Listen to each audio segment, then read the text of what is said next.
19 வயதுக்கு உட்பட்டோருக்கான சர்வதேச கிரிக்கெட் அணிகள் அனைத்தும் ஆசிய கோப்பை தொடரில் தற்போது விளையாடி வருகிறது.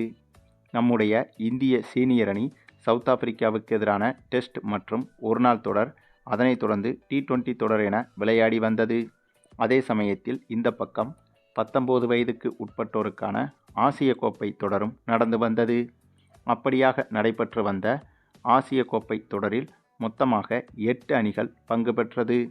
அப்படி 8 அணிகள் பங்கு பெற்று முதலில் குரூப் சுற்றுகள் நடைபெற்றது. அந்த குரூப் சுற்றுகளில் ஒவ்வொரு அணியும் மற்ற அணிகளோடு 3 போட்டிகளில் மோதியது. அப்படியாக குரூப் சுற்றில் விளையாடிய இந்திய அணி 3 போட்டிகளிலும் வெற்றியும் பெற்றது. ஐக்கிய அரபு எமிரேட்ஸ் மற்றும் நேபாள் அணி, அதனைத் தொடர்ந்து பங்களாதேஷ் போன்ற 3 அணிகளை வீழ்த்தி குரூப் சுற்றில் நம்பர் 1 இடத்தை பிடித்தது இந்திய அணி.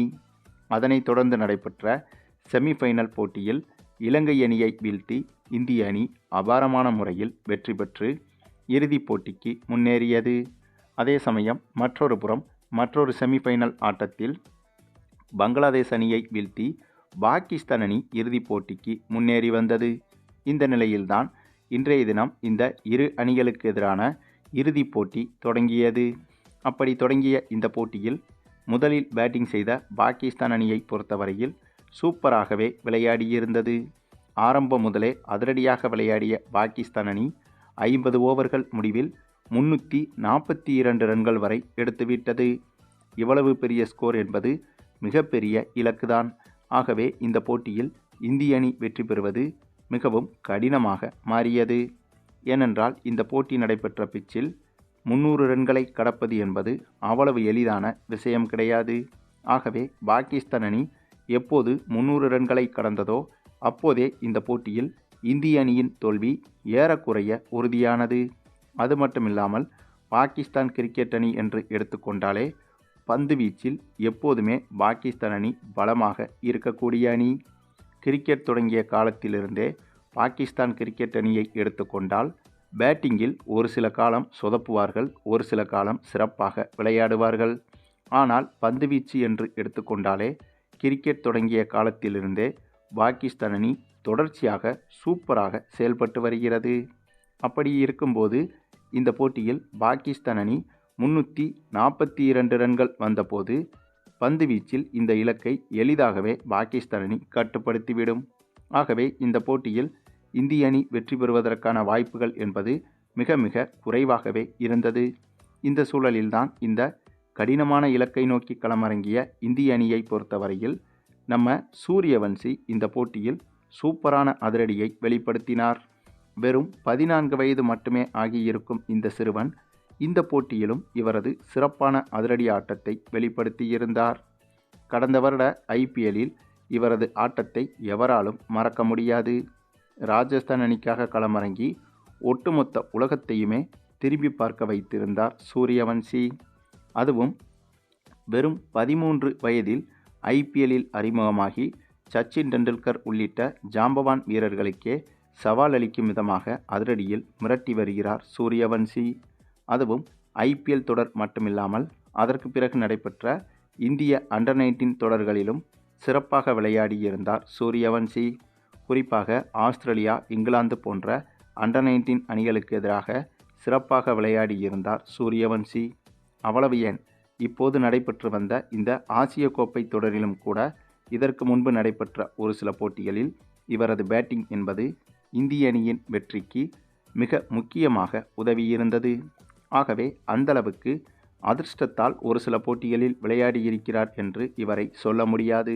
ஏனென்றால் IPLல் தொடங்கி தொடர்ச்சியாக பல போட்டிகளில் இவர் அதே அளவுக்கான சிறப்பான பெர்ஃபார்மன்ஸை வெளிப்படுத்தி வருகிறார். இந்த நிலையில்தான் இந்த போட்டியிலும் கூட இவர் சூப்பராக பேட்டிங் செய்து, அதுவும் அதிரடியாக பேட்டிங் செய்து கிட்டத்தட்ட 9 சிக்சர்கள் 8 பவுண்டரிகள் என விளாசி 63 பந்தில் சதமடித்து கிட்டத்தட்ட 107 ரன்கள் வரை குவித்திருந்தார் சூரியவன்சி. இவரது அதிரடி என்பது இந்திய அணிக்கு மிகப்பெரிய பாசிட்டிவாகவும் அமைந்தது. இவரை தொடர்ந்து இந்த போட்டியில் நம்ம CSK அணியில் விளையாடி வரும் ஆயுஷ் மாத்ரே தான் கேப்டனாக செயல்பட்டு வந்தார். இவரும் இந்த போட்டியில் சிறப்பாக விளையாட இதனால் 342 ரன்கள் என்ற கடினமான இலக்கை இந்திய அணி ஓரளவுக்கு எளிதாகவே சேசிங் செய்துவிட்டது. அதுவும் இந்த மைதானத்தில் முதலில் பேட்டிங் செய்யும் அணி 300 ரன்களை கடந்துவிட்டாலே இரண்டாவதாக பேட்டிங் செய்யும் அணி கண்டிப்பாக தோற்றுவிடும் என்பதுதான் வரலாறாகவே இருந்தது. அப்படி இருந்தும் கூட இந்த போட்டியில் 342 ரன்களை அடித்திருந்த பாகிஸ்தான் அணியை தாண்டி அதை எளிதாக அடித்து அபாரமான வெற்றியை பெற்றிருக்கிறது இப்போது இந்திய அணி. இந்த வெற்றி மூலமாக பரம எதிரியான பாகிஸ்தான் அணியை இறுதிப் போட்டியில் வீழ்த்தி ஆசிய கோப்பையை கைப்பற்றியிருக்கிறது இந்திய அண்டர்-19 அணி. ஏற்கனவே சமீபத்தில்தான் சீனியர் அணிகளுக்கு எதிரான ஆசிய கோப்பை தொடரிலும் இந்திய அணி பாகிஸ்தான் அணியை வீழ்த்தி இறுதிப் போட்டியில் வெற்றி பெற்றிருந்தது. அதாவது ஆசிய கோப்பையின் இறுதிப் போட்டியில். ஆகவே இப்போது ஜூனியர் அணிகள் கலந்து கொண்ட போட்டியிலும் அதே பாகிஸ்தான் அணியை வீழ்த்தி இந்திய அணி ஆசிய கோப்பையை கைப்பற்றியிருக்கிறது. ஆக மொத்தம் பாகிஸ்தான் அணி என்று வந்துவிட்டாலே இந்திய அணிக்கு நமக்கு ஒரு அடிமை சிக்கிட்டாண்டா என்பதைப் போலத்தான் பாகிஸ்தான் அணியை போட்டு பொளந்து வருகிறது இந்திய கிரிக்கெட் அணி. மேலும் இந்த போட்டியில் இந்திய அணி வெற்றி பெறுவதற்கு மிக முக்கிய அங்கமாக அமைந்தது நம்ம சூரியவன்சி தாங்க. இவரின் அதிரடிதான் இந்திய அணிக்கு இந்த போட்டியில் வெற்றி பெறுவதற்கு முக்கிய பங்காக மாறியது. அதுவும் குறைந்த பந்தில் சதத்தை எடுத்து கொடுத்து ஆரம்பத்திலேயே பேட்ஸ்மேன்களின் பிரஷரை மொத்தமாக குறைத்து விட்டார் சூரியவன்சி. இப்படிப்பட்டவருக்கு இந்திய சீனியர் அணியில் விரைவாகவே இடம் கொடுக்க வேண்டும் என்பதுதான் ரசிகர்களின் எதிர்பார்ப்பாகவும் இருக்கிறது. அது மட்டுமில்லாமல் இன்று நடைபெறும் இந்த இறுதிப் போட்டிக்கு தயாராகும் வகையில் நடைபெற்ற வார்ம் அப் மேட்சில்தான் இந்திய அணி இப்படி ஒரு அபாரமான வெற்றியை பெற்றது. ஆகவே இன்று நடைபெற இருக்கும் அதிகாரப்பூர்வ இறுதிப் போட்டியிலும் கூட இந்திய அணி இதே அளவுக்கான பெர்ஃபார்மன்ஸை வெளிப்படுத்தி இந்த ஆசிய கோப்பை தொடரை அதிகாரப்பூர்வமாக கைப்பற்றும் என்பதற்கு இந்த ஒரு வார்ம் அப் மேட்சே சாட்சி. ஏனென்றால் எந்தவிதமான ப்ரெஷரும் இல்லாத இந்த வார்ம் அப் மேட்சிலேயே, அதுவும் இவ்வளவு பெரிய இலக்கை எடுத்தும் பாகிஸ்தான் அணி தோல்வியை தழுவியிருக்கிறது. ஆகையால் அதிகாரப்பூர்வமாக இன்று நடைபெறும் இறுதிப் போட்டியில் இரு அணிகளுக்கும் ப்ரெஷர் என்பது அதிகமாகவே இருக்கும். அப்படிப்பட்ட அதிகமான ப்ரெஷர் கொண்ட இந்த போட்டியில் கண்டிப்பாக பாகிஸ்தான் அணியால் இந்திய அணியை வீழ்த்த முடியும் என்பது மிகப்பெரிய கேள்விக்குறிதான். ஆகவே ஒரு பானை சோற்றுக்கு ஒரு சோறு பதம் என்பதைப் போல இன்று நடைபெறும் இறுதிப் போட்டியின் முடிவை ஏற்கனவே அறிவிப்பது போல நடந்து முடிந்த இந்த வார்ம் அப் மேட்சிலேயே இந்திய அணி ருத்ரதாண்டவம் ஆட்டம் ஆடியிருக்கிறது.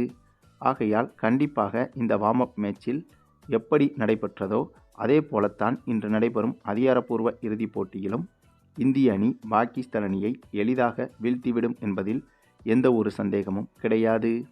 சரி, நீங்கள் சொல்லுங்கள், இந்த ஆசிய கோப்பை தொடரின் இறுதிப் போட்டியில் பாகிஸ்தான் அணியை வீழ்த்தி இந்திய அணி பெற்ற இத்தகைய அபாரமான வெற்றியை பற்றியும், இதேபோல இன்று நடைபெற இருக்கும் அதிகாரப்பூர்வ இறுதிப் போட்டியிலும் பாகிஸ்தான் அணியை வீழ்த்தி ஆசிய கோப்பையை இந்திய அண்டர்-19 அணி எளிதாக கைப்பற்றுமா என்பதை பற்றியும் உங்களுடைய கருத்துக்களையும் கமெண்டில் தெரிவிங்க.